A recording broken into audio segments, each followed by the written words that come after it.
Quando o casamento chega ao fim, além do desgaste emocional, surgem vários questionamentos e um deles refere-se à nulidade matrimonial. Será que realmente a união foi válida perante a igreja? É possível pedir a declaração de nulidade do sacramento e recomeçar? Aqui no Tribunal Eclesiástico da Cúria Diocesana são dezenas de processos que chegam semanalmente. Mas afinal, o que leva o matrimônio a ser nulo?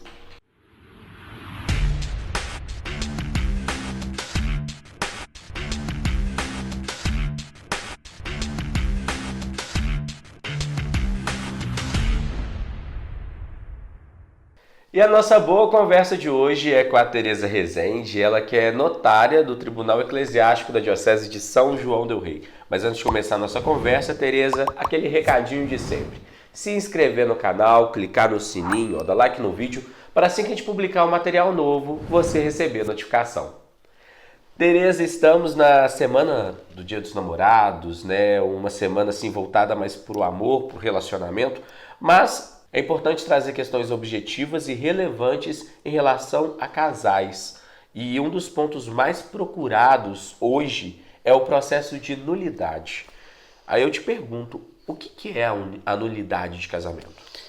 A nulidade, Lucas, é um processo de verificação se o sacramento do matrimônio recebido pelo casal foi válido ou não, diante dos fatos acontecidos durante o casamento, né? Durante a vida matrimonial do casal. Então aquela frase, quem Deus uniu, o homem não separa, na prática não é bem assim. Existem aí algumas vírgulas no meio dessa frase. Existem algumas vírgulas, infelizmente. É claro que um dos sims, né, que o casal fala na hora da cerimônia de receber o sacramento matrimonial é isso.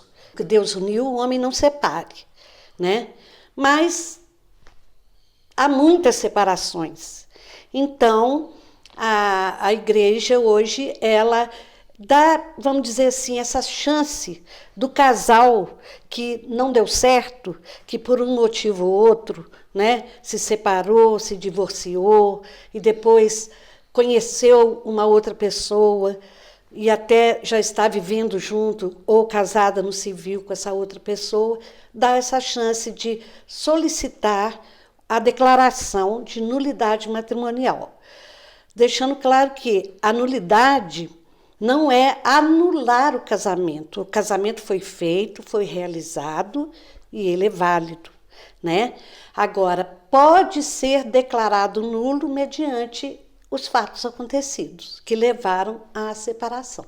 E aí eu te pergunto, Tereza, quais são os pontos mais relevantes? É lógico que cada caso é um caso e passa por um processo, né, uma análise. Mas quais são os pontos mais recorrentes de dar início ao processo de nulidade e que conseguem finalizar o processo de uma forma positiva? Os pontos mais relevantes são para a pessoa, né, se interessar em entrar com o processo. A maioria das pessoas já está numa segunda união, está vivendo bem, está feliz, já constituiu família dessa segunda união e, principalmente, é católica, é praticante. Então, eles se sentem angustiados por não poder participar dos sacramentos, principalmente do sacramento da Eucaristia, né? Então, a procura é mais visando isso, participar do sacramento da Eucaristia. Todos eles dizem, eu faço a minha comunhão espiritual, mas não é a mesma coisa. Outros até dizem, eu choro quando eu vejo as pessoas na fila para comungar e eu não posso comungar. Então, assim, a gente sente realmente essa fé, né, das pessoas, esse desejo de estar junto de Deus. E a comunhão é plena, né? É a graça plena. E a procura é grande? A procura é muito grande mesmo, sabe? E ainda, muitas pessoas ainda não têm conhecimento dessa possibilidade, né? De declarar nulo o primeiro casamento. E como que funciona o trâmite desse processo? Qual o pontapé inicial para a pessoa que deseja iniciar o processo de nulidade? O que a pessoa tem que fazer? Aqui no nosso caso, como nós somos uma Câmara Eclesiástica, não somos um tribunal, a nossa diocese, nós somos vinculados à diocese, à arquidiocese de Juiz de Fora, ao Tribunal Arquidiocesano. Então, no caso das pessoas que residem aqui em São João, nas proximidades, elas me procuram e eu gosto de estar dando as informações presencialmente, porque são muitas instruções, né? E a pessoa às vezes já chega muito angustiada, às vezes envergonhada, constrangida. Então, o primeiro passo é esse. Me procura aqui, eu vou orientar como ela vai fazer.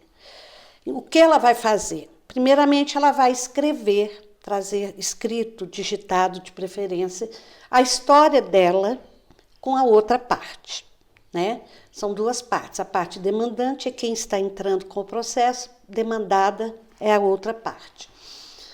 Ela escreve a história dela desde o namoro e especifica bem detalhadamente como era a personalidade da própria demandante, do próprio demandante e da outra parte, como era a vida social deles, a vida familiar, se durante o namoro as famílias, as respectivas famílias, aprovavam o namoro ou não tinham nem conhecimento que estavam namorando, né?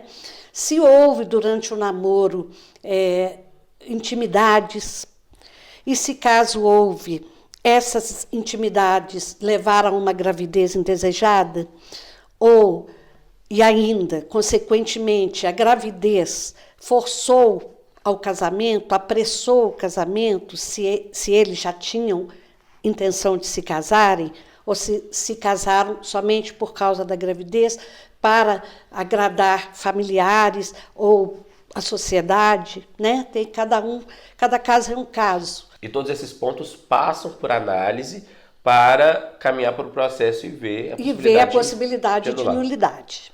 Né? Pode-se dizer também que é um caminho, né, de se anular caso infrinja as perguntas comuns do casamento, né? Da alegria e da tristeza, na saúde e da doença. O casamento, né, o sacramento tem 3 pontos principais, que são os 3 sims que o casal fala.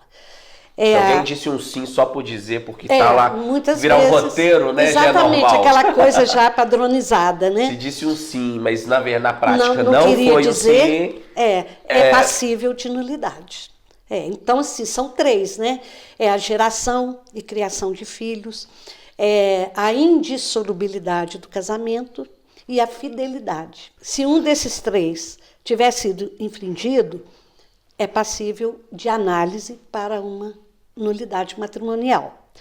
E, diante disso, tem muitas coisas. Por exemplo, às vezes, o casal, uma das partes é estéril, não pode ter filhos, mas esconde da outra parte e só vai dizer depois que se casou, né?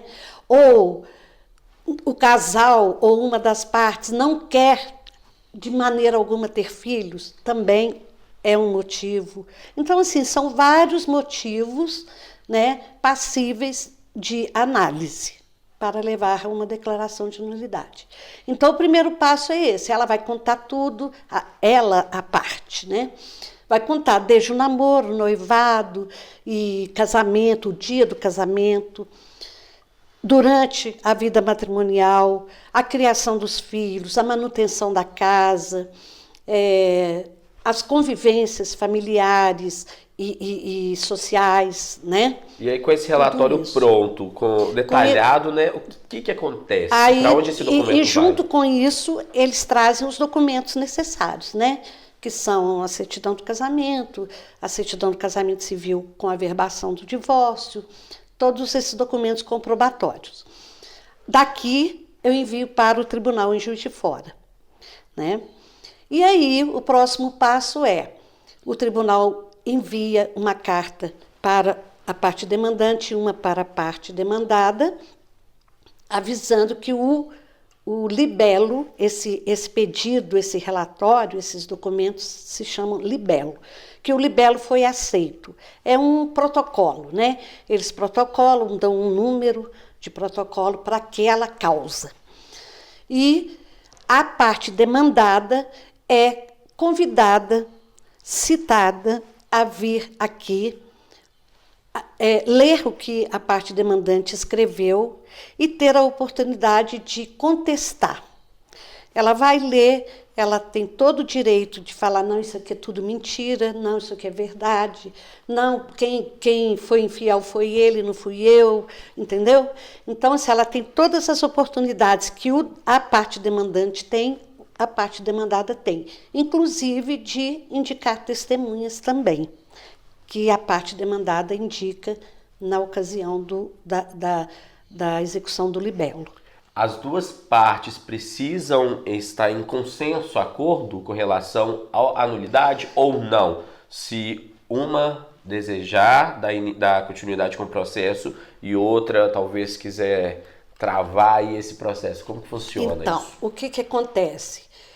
Tudo pode acontecer, né? Tudo pode acontecer. Existem casos e casos. No caso de a outra parte concordar com o processo e até assinar junto com a parte demandante o libelo, em sinal de que concorda que o processo aconteça, esse processo cai no rito breve. O rito breve é o rito que não exige muitos critérios para ser analisado. Está óbvio ali que as duas partes desejam a nulidade matrimonial. Estão conscientes de tudo que aconteceu, né?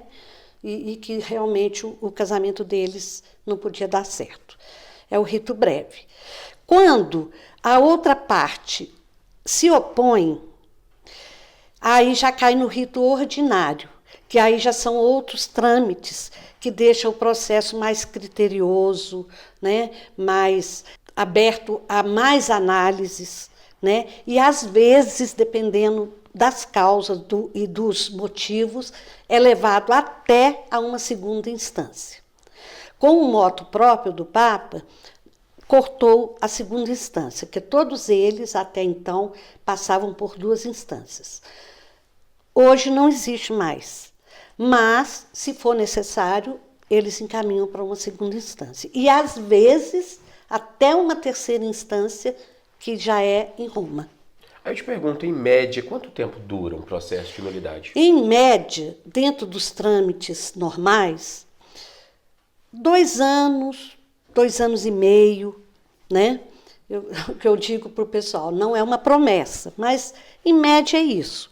Agora, com a pandemia, 2 anos, praticamente ficamos parados. Porque a impossibilidade de chamar as pessoas para virem depor, a impossibilidade até de expedir cartas pelo correio para evitar contaminação, né? E o rodízio de casos de Covid, né? Então, às vezes você chama uma pessoa, eu estou de Covid, daqui a tantos dias eu estou de licença, eu estou liberado. Aí, não, minha família está de Covid, eu não sei se eu estou. Então, isso tudo fez ficar parado. Ficou parado mesmo, sabe? E com isso, eu não deixei de receber libelos. Sempre recebendo libelos. E foi acumulando, né? Então, nós temos processos aqui de 2020 ainda em análise, né? E vai demorar mais do que 2 anos, que nós já estamos em 2022. E os critérios são muito rígidos, né? Passa por uma série de análises pelos juízes, né?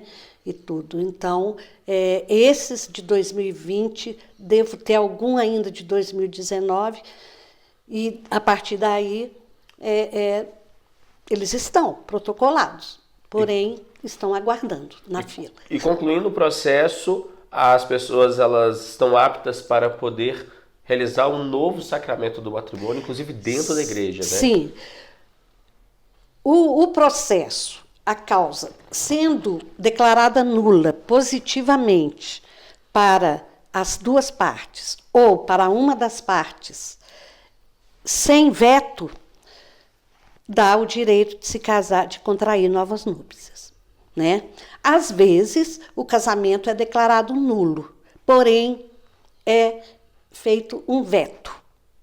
O que seria né? esse veto? O veto seria a impossibilidade de se casar novamente. Por exemplo, se uma das partes sofre de um problema psiquiátrico, psicológico muito grave, que não tenha noção, consciência de assumir, e não teve no primeiro matrimônio e continua dessa forma, é um veto para contrair novas núpcias, senão vai acontecer de novo. E tantos outros motivos, né? Bem distintos, cada um com seus motivos.